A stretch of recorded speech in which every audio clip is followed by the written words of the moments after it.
So what's the biggest red flag that you think you've ever ignored? And no, I'm not talking about something you may have completely missed and not realize it at the moment. I'm talking about a blatant error in somebody's character or actions that you peeped, but you just decided because of the relationship you either have with the person or the relationship you want with the person that you're gonna kind of let it slide and just kind of hope for the best, right? A lot of people who are going to harp on this type of topic or talk about this type of topic, it's going to be mainly about relationships and girls or whatever and things of that nature. But what really made me make this video is actually a friend over 10 years that end up kind of Oh slamming me my out and doing me god. wrong. But we'll get more into that, right? First things first, I'm gonna start off with relationship red flags because it's the easiest to get out the way.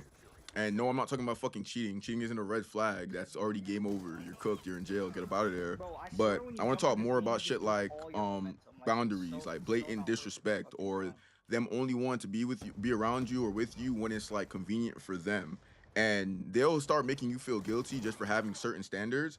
And all this shit will be there. It'll be present. You'll notice it, but you kind of put it in the back of your head that they'll change down the line. She'll change down the line when shit get more serious. Maybe she'll mature, whatever. But you're actually really ignoring that voice in your head, your intuition, because they're attractive, they're bad as shit, and that could be physically, spiritually. You might really fuck with their personality, whatever. That could literally, it does not have to be a physical Is thing, he on you? but it could either be they're dumb attractive to you, or you just don't want to be by yourself. You don't want to be alone, right? I'm like in their spawn on And some I shit, actually and have there's a like a million fountain. stories because I've been in so much different relationships, talking stages, everything. I have so much experience with females that I can go on for days and days and days. But I'm actually gonna talk about like one of the most recent ones.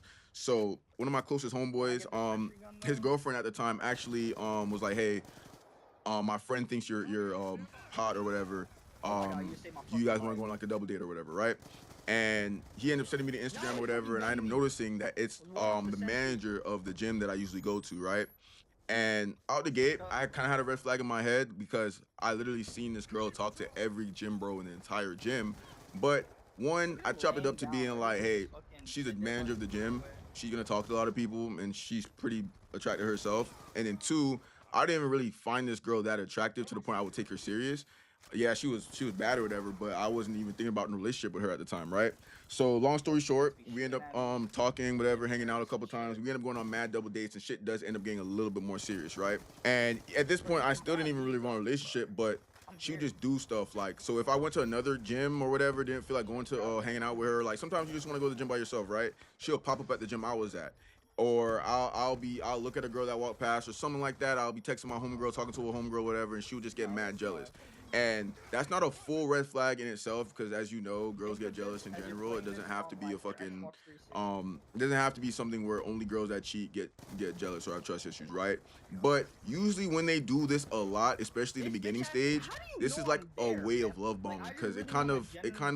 tricks the guy into thinking like, hey, this person wants to be exclusive. It's not just guys either, because I've used this method. Like, I'm a 99 overall, so some of these I should have seen this. I should have definitely seen this. I did not have my strong I guy don't have a activated at sentry this gun on me, time, but no but way this we're is a getting. move that I have literally used. But she was literally getting jealous, getting mad at me for certain shit, and then what does that make the guy end up doing? Start backtracking on some shit. So even though I didn't even really mess with her like that, just so she wasn't like mad at me or whatever, I would start saying it was not Oh even my like that, god, blah that blah nigga blah just blah blah got blah. shotgun blasted. And that's, like I Fucking said, that's dumb. another big red flag. So then moving forward, start working out together at the gym a lot, right? So people would automatically see us and see how we were not touchy touchy, but you know what I'm saying. They'll just automatically assume we were either talking, dating, or whatever, right? And I would just hear mad rumors. Like people would literally come up to me and tell me certain shit, right? And it would be like, oh yeah, you know this coworker smashed, or this coworker smashed, or this dude smashed, or you feel me? And a lot I would hear, not like OD, but I heard at least two or three rumors. This is a rule of thumb.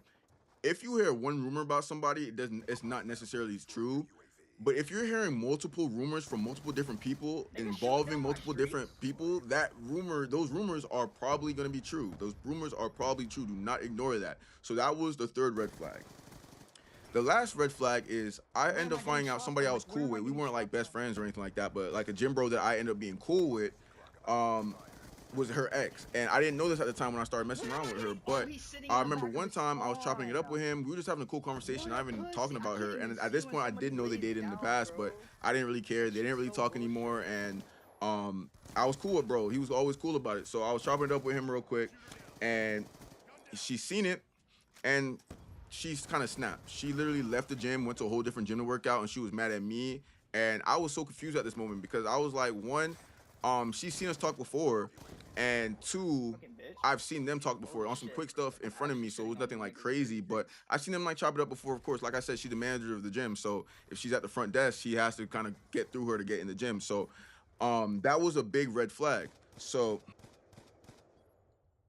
basically, this girl, I end up getting like really tapped in with this girl, right? I end up sleeping over her house a couple times, whole bunch of stuff, and she literally introduced me to all like the gym bros at the gym that work there. So I ended up becoming cool with them too, right? And come to find out, after we stopped talking or whatever, um, not only did like half these guys she introduced me smash, and I'm not talking about one or two people. I'm talking about like 4 or 5 people that I actually know of that smashed before or were currently smashing while I was messing with her. Not only that, she was also still with her ex or messing with her ex. Like like he was like the side dude or whatever. And these are all red flags that I seen. It's not like this is something like I didn't know was going on. Like I didn't see any of these red flags and it just went out one ear out the other. No, that's not what happened.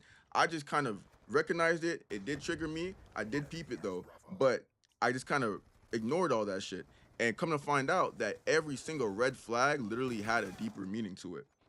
A lot of guys, they kind of stay with certain girls, like I said, because they don't want to be alone, or this person, they think they'll never get somebody like another baddie again. But I'm trusting you, bro, your self-respect will bring a lot more females, money, and success, knowledge, anything.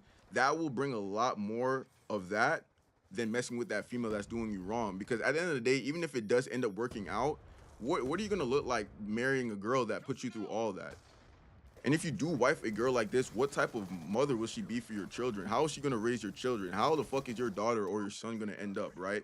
So that's what a lot of people down the line who end up ignoring these red flags, getting married to somebody, and a whole bunch of bullshit happens. They're going through child support, custody battles. They're going through a whole bunch of stuff, right? So it's just important to kind of be aware and be smart and value yourself more than a bitch, right? Number two, I'm gonna touch bases on family red flags, and this is a big one, and it's kind of hard because if you're dependent on somebody, like if you're under 18 or if it's your parents, something like that, and you live with them, it's kind of hard just to cut them off, right? But for people in that situation, what I like to tell you to do is take a mental note and just grind. Stay down so you can get up out of there. And once you do have the opportunity to get up out of there, bro, cut them off, get up out of there, and never look back, right? But for those of you that are, we're talking about family members that maybe you're not around often or you're not dependent on, or you're grown now, whatever, do not be afraid to cut them off, especially if they belittle any of your goals and shit like that. They only start talking to you when you're doing good or you're having some type of success, or they start manipulating you with guilt, talk about their situation and how bad they're doing and try to manipulate you with that. Because a lot of these people, they'll do all these things and they chop down this toxic behavior into just saying, hey, we're family, right? But what I've grown to know is family is not people that I'm just related to. Of course, that's your direct family, whatever. But I've had friends that have been there for me. They supported me. They literally showed loyalty in ways that I didn't expect them to. Like, if they did not do that shit, they would not have lost any points because it's not their place to do certain shit, and they've still gone above and beyond. And having friends do that for me is what really opened my eyes. Because if I never had those experiences with these homeboys or friends or whatever, right, I would have never even have looked at some of my family members that did do me wrong, that do have the toxic behavior that wasn't there for me. I wouldn't ever looked at them in any way, but just having friends, people that were not obligated to do shit for you. They're just your friends. Just go up and above and beyond and kind of help you out. That made me look at some of my family members like, nope, toxic ones gotta go. It's just certain stuff, like especially if they're talking shit about you to other family members, they're just doing a whole bunch of other stuff. Do not be afraid to cut your family members off. So last but not least, the third type of red flag I want to talk about is the friend red flag. And throughout your life, you're gonna definitely meet a lot of people, if you do have friends or associate with people that fit these categories, right?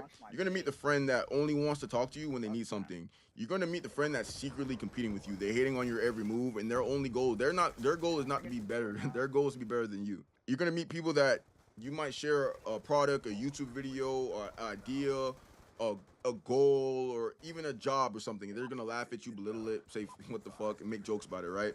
And last but not least, the person that they want the old version of you back. They say they miss the old you because of how you progressed, and they're still in the same spot, right? And anybody that does any of this shit is dangerous as fuck. And it could be all the way to the somebody that backdoor you, or it could be something small, right?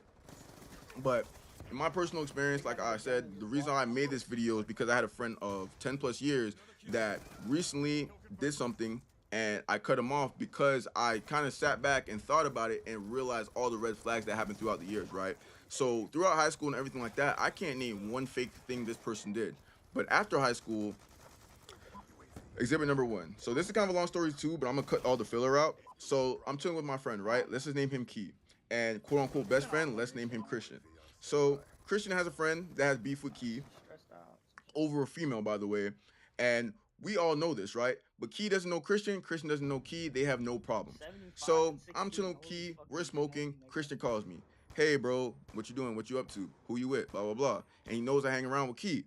And I tell him straight up, I'm like, yeah, I'm with Key. We're just chilling here smoking. And he's like, hey, can I pull up? Can I hang out with you guys? Can I smoke with you guys? I should have already kind of known something was off because he doesn't even smoke like that. But I'm like, who you with? And he was like, just me and my brother. And I was cool with his brother. They were both cool. So I was like, yeah. I asked Key. He said it was cool. They pull up. And I knew they were friends with the guy that had beef with Key, but I trust one of my best friends, if not my best friend, to be kind of honest with me, right? So long story short, guess what? He pulls up with the guy that Key has beef with, and the guy sucker punches Key. Key ends up beating bricks off this guy, putting belt to ass, beating him up. But that was a big red flag, and he's kind of set me up, right? He set both of us up, and that's somebody that I consider my best friend, which is kind of crazy, right? And then not only that, he low key tried to get involved into the one on one fight, and I separated it, and he was like, "You're gonna choose this guy you just started hanging out with this year over somebody you known for 10 plus years," and that is another red flag. This is a manipulative tactic that he tried to use to kind of guilt me into kind of being on his side, but it wasn't gonna work on me. Whatever. We end up not talking for a couple months, whatever. But we end up squashing that beef, and that ended up passing over. Right. Exhibit number two. Being I end up rekindling a relationship with like an ex or whatever you want to call it, and we're chopping it up or whatever. And she was like, "Oh, you know Christian." Try to get at me. He DM'd me, right? And I'm like, what? Like, there's no way. And mind you, this is not somebody that he didn't know of. This is somebody not only did he know of, know I went out with her, I literally introduced him. They've talked before. So, and he knows the situation, how bad it went. And this was like the one ex that I'm like, nobody can touch. Anybody else, bro code, I don't care about that. But this one, do not touch. And she sent me the DMs, and I seen it myself. And I saw this person as like my brother, my family like member. So at the moment, I was like, bro, one, this is my ex, so I don't really care that much. But I'm so close with this person, and I don't even want to end a relationship with this person or end a friendship with this person that I don't care, right? So I sent him the screenshot, and I just put laughing face because I honestly did not care. I didn't even want to hear no excuse. I just wanted to hear what he was gonna say. And he ended up lying or saying a whole bunch of bullshit. It wasn't even like that. I was just asking her this, what's the move, blah, blah, blah. But if you saw the screenshots, if I find them, I actually put them up on the screen because I really don't give a fuck. But if you saw what I saw, you'd have been like, yeah, nah, bro. So after me saying that, basically, he came clean, admitted to it, and he was like, bro, my bad, whatever. So exhibit number two, red flag. Honestly, it should have been done right there. I should have been cut him off right there, but fuck it. Still stay friends with this guy. And then exhibit number three. This is the recent situation. So basically, he ended up, I'm not gonna go into too much depth there, but we work together, right? We both work at the same sales job. He's actually a manager at my job. And he ends up going to like the head of office, like the highest person you can talk to, basically, and lying to them about something I said, like completely taking what I said out of context to try to get me fired. And because he is a manager and didn't know the person or the head of office would come to me first to discuss it before punishing me, he thought I would just get fired. He never have to hear the end of it or whatever, right? And the head of office ends up calling me into the office and says, like, tells me what happened, and he was like, I don't even believe this because I know you, this is not something you would ever say. I don't even, this is not your personality. And basically, long story short, he was saying that like I was gonna report the business, got to get the business taken down, get the whole everything shut down, right? And just off of that, I kind of sat back that night and kind of thought about it, and then thought about all the bullshit he's done and all the jokes that he told that weren't really jokes. They didn't really feel like jokes. They were actually insults and just a whole bunch of stuff. And realized that this was somebody that I did have to cut off. I did have to get out of my circle like as fast as possible. So in that instance, when I was actually thinking, I started thinking like the hardest part about these red flags, it's not really seeing them if you're aware, right? It's accepting that somebody that you love, somebody that you see as your friend, your family member, or even your significant other they might actually be the problem. And if you don't get them away from you, this is just gonna get more toxic. And sometimes the biggest red flag isn't the other person. It's how much times you're gonna ignore that voice in your head, ignore your intuition, t- just to kind of have this person around. But yeah, that's basically it. If you see anybody with these type of red flags or somebody that's constantly belittling you, bunch of toxic shit going on, don't be afraid to cut them off, bro. You only live once. You don't want to live it around fucking negative ass people who are trying to bring you down. So that's overly tact. Another food for thought, and we're out.